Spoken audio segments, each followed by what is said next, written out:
This is the seventh continent from Serious Pulp. The year is 1907, and you're a renowned explorer. You've just come back from the first expedition to the seventh continent. It's a mysterious land that was recently discovered off the coast of Antarctica. Lift curses or die trying in the first choose your own path exploration board game. So this is a fairly, it's got a few years now, the seventh continent. They're working on a new, the seventh citadel. But this is the full game that was on Kickstarter, and you have two big boxes. They're quite heavy with cards, and you had some add-ons. This is the expansion kits. You have the Flying Roots, you have the Crystal Song, the Forbidden Sanctuary, the Icy Mage, and Comfort Creatures. You could also get this little pouch here where you can put your game cards, items, and things like that. Let's take a look inside. Let's take a look inside the box. So it comes with two boxes like this, with quite a few cards, and you have basically essentially all these numbers. They're in sequence, and you've got some skill cards, character skills, advanced skills. So the game essentially has different curses that you have to break. That's the missions that you have to finish. It comes with, I believe, 5 originally, and then you have some expansion curses. And yeah, some of them shows you a map on the back, so you kind of have some clues on where to find an item. But yeah, these curses are really difficult. It took us quite a few games before we beat the game, actually. It's quite rough. And then you have different characters: Elliot, Keelan, Mary, Dimitri, and Ferdinand. And they obviously all have different skill sets. And yeah, you kind of need all the characters. But yeah, that's a quick overview of those cards. So the game works basically, you place out cards on the table, and they show you some points of interest. Here you can see you have 2 paths to go, so you need to place a card above this, and you need to place a card to the right of this. And here it shows you also that you need to put, I call it fog of war. I don't really know what to call these, but essentially you place these cards on the sides, and yeah, you don't know until you go that way what actually is behind. And here it shows you the burning bush, and basically a scenario happens, and then you can continue on to the next piece of land. These marks here, the blue and the blue diamond and the yellow star, basically shows you what you need to be able to succeed to do this. So you need to have one of the blue diamonds, and you don't need any yellow stars to succeed.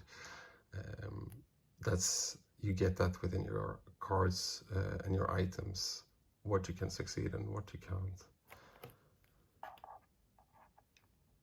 To manage to do this one, you have the shovel item here, and for this one here you need 2+ in the blue diamond and a 0 in the star. So that's just quick on those ones. Then you have some skills that you can take. This one, for example, this is one part of the expansion. It's a plant.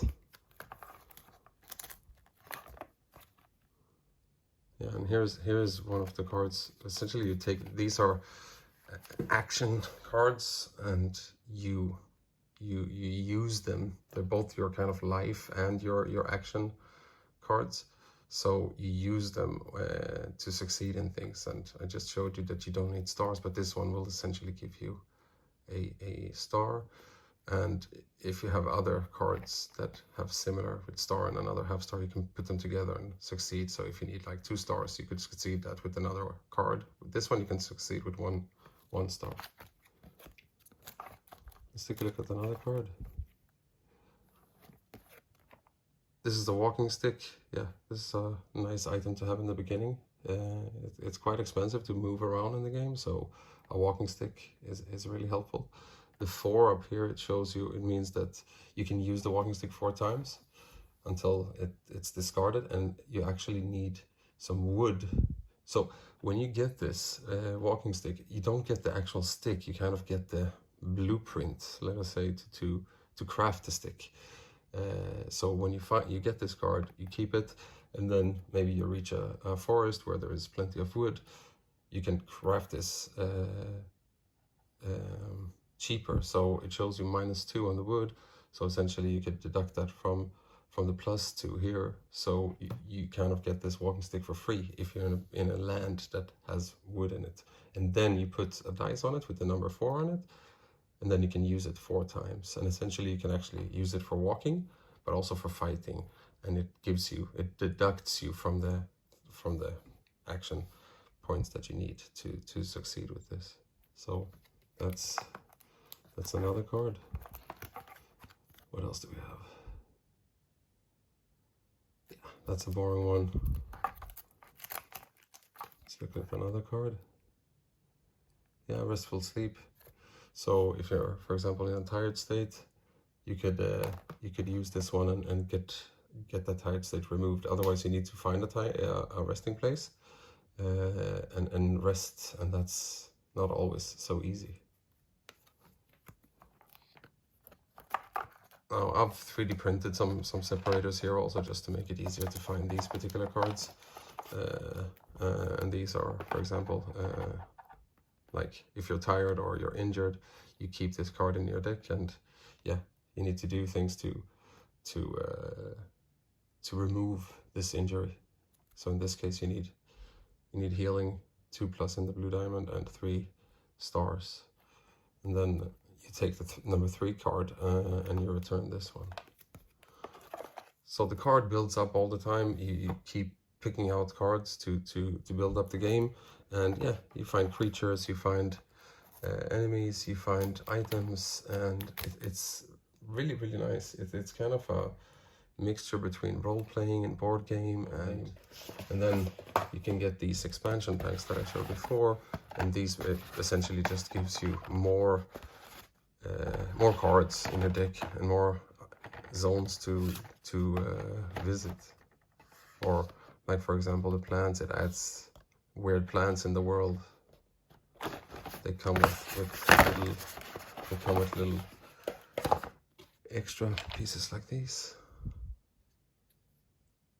So it just adds more dimension to the game. But overall, a really fun game. Really looking forward to the new 7th Citadel. This one is really big, and you can play it in many different scenarios. So I highly recommend. Thanks for watching.